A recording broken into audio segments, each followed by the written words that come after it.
Bismillahirrahmanirrahim. Assalamualaikum warahmatullahi wabarakatuh. Selamat siang.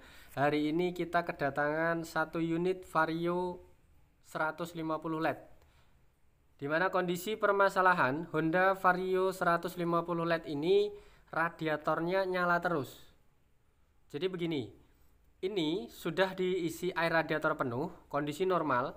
Di bawah jalan 1 km, radiator akan nyala terus, simbol menandakan bahwa radiator ini bermasalah, bernyala merah. Nah, setelah diisi, beliau bawa jalan lagi, nanti sekitar 1 kilo timbul lagi nyala. Nah, di situ timbul kepanikan, bisa dibilang beliau yang punya motor juga berpikir nanti kalau berakibat fatal. Nah, setelah konsultasi sama beberapa bengkel, sudah diganti water pump, sudah diganti air radiator baru, sudah diservis ganti seal luar dalam bagian radiator, hasilnya nihil. Nah, setelah kita analisa, ternyata ini yang bermasalah. Nah, seperti ini. Ini adalah packing kop atau di bagian sengnya ya. Oke.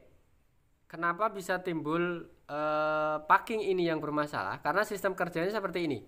Beliau yang punya motor mengalami selain nyala merah di bagian air radiator, bagian tampungan air radiator, itu setiap habis jalan sekitar 1 kilo dia akan mengeluarkan kayak bisa dibilang air radiator itu mendidih keluar, nyembur keluar. Nah, kurang lebih seperti itu. Jadi sekali lagi nyala merah diiringi dengan nyembur keluar. Nah, di situ sesuai analisa kita itu di bagian packing, makanya kita curiga di bagian sini. Nah, ternyata setelah kita analisa, kita bongkar, kita cek satu persatu, ternyata memang benar bagian packing block atau packing kop itu yang bermasalah, bisa dibilang bocor. Nah, di sini air radiator sempat masuk ke bagian knalpot. Ini campur dengan oli.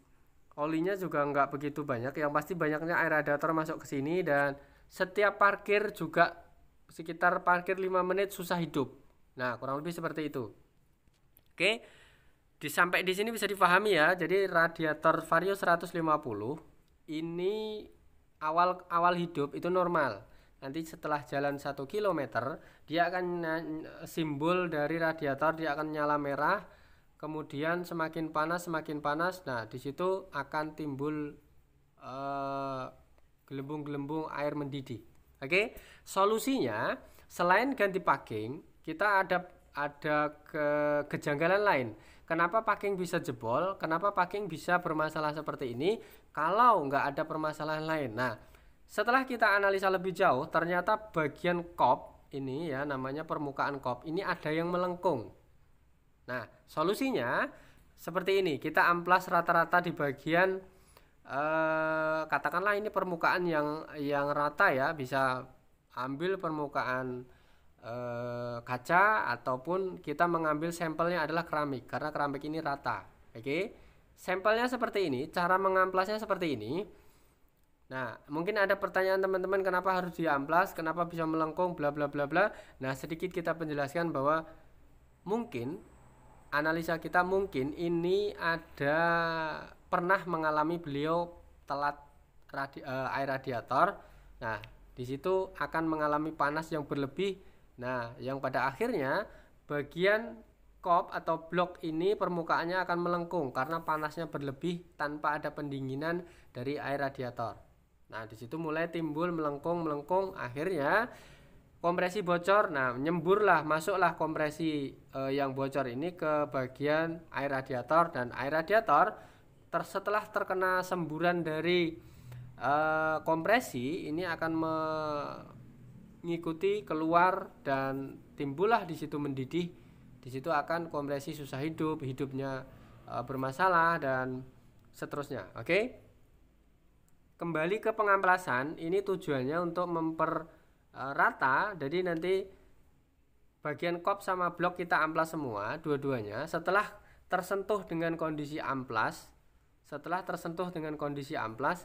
nanti kita akan ganti packing yang baru dan kita bersihkan, kita pasang kembali. Oke? Simple bukan? Sebenarnya cara mengatasi ini sebenarnya simple. Kembali lagi ke bagian ini simple. Cuman yang bermasalah, kita sebelum mengalami hal seperti ini, katakanlah pengalaman kita sebelum mengalami ini kita juga pusing mencari atau menghadapi penyakit seperti ini. Kita pelajari berdasarkan pengalaman, ngobrol, sharing, bla bla bla bla.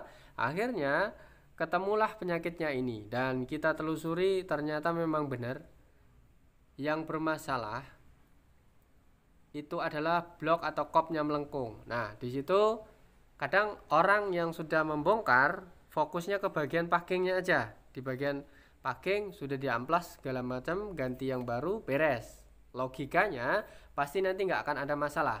Namun ternyata keadaan di lapangan membuktikan itu kenyataannya berbeda. Contohnya seperti ini, kita cek dulu kopnya ini, kita amplas tipis-tipis. Kalau memang sekali lagi ini bisa tersentuh dengan amplas semua, berarti normal. Tapi kalau seandainya ada bagian kop ini yang nggak kena amplas, dalam arti belum tersentuh dengan amplas, langsung dipasang dengan walaupun packingnya baru, tetap hasilnya akan nihil. Kita sudah mengalami beberapa kali hal seperti ini dan di sini kita hanya berbagi pengalaman. Mudah-mudahan kalau misalnya ada teman yang membantah, monggo, itu hak panjenengan. Kita hanya tujuannya berbagi pengalaman, menularkan pengalaman kita yang bisa dibilang pernah kita alami lebih pahit lagi, dan pada akhirnya ujung-ujungnya penyakitnya ketemu.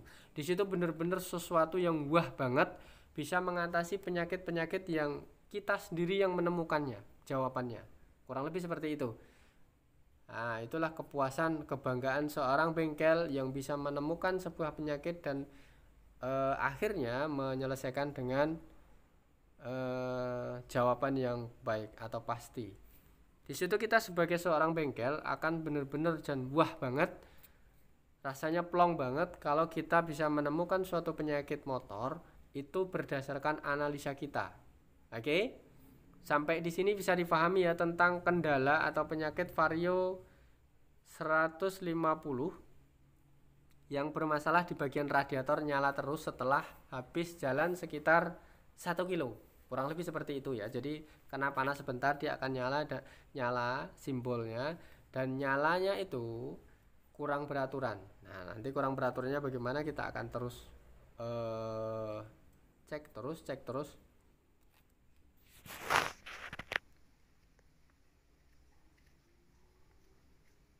Nah, kurang lebih seperti ini ya, bisa teman-teman saksikan cara ngamplasnya.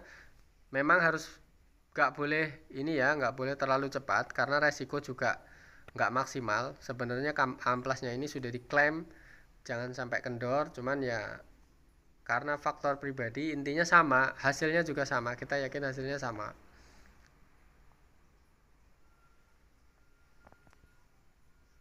Oke, nah seperti ini kita amplas ulang terus, tujuannya agar mencari persamaan di kondisi saat ini. Oke.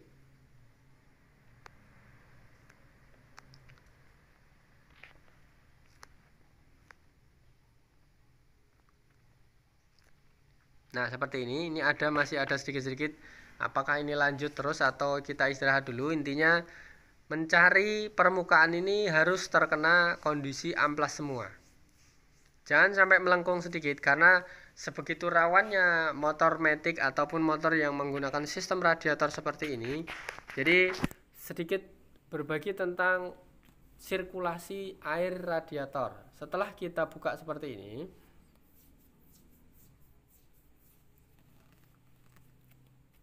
kondisinya kita harus jelaskan sama beliau yang punya motor bahwa seperti ini loh keadaannya.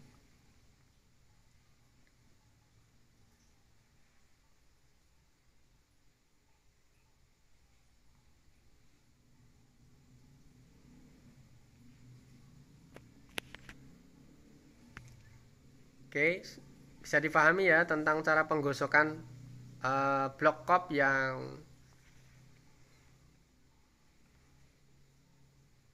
mengalami kemelengkungan karena air radiatornya kurang, jadi kondisinya panas berlebih, akhirnya seperti ini.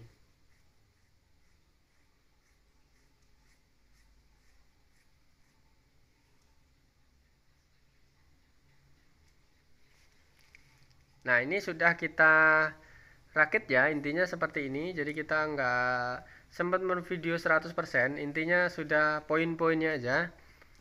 Sudah kita pasangi dan kita nanti akan tes drive terakhirnya bagaimana. Kita tunggu berikutnya setelah hidup dan beliau yang punya motor nanti suruh membawa beberapa hari dulu. Kalau memang nggak ada masalah, kita baru nyatakan kondisi selesai normal dan siap pakai. Oke, terima kasih sudah mengikuti kita dari awal sampai akhir. Mudah-mudahan sedikit berbagi ada manfaatnya untuk teman-teman semua. Terima kasih matur nuwun, thank you. Assalamualaikum warahmatullahi wabarakatuh. Selamat siang.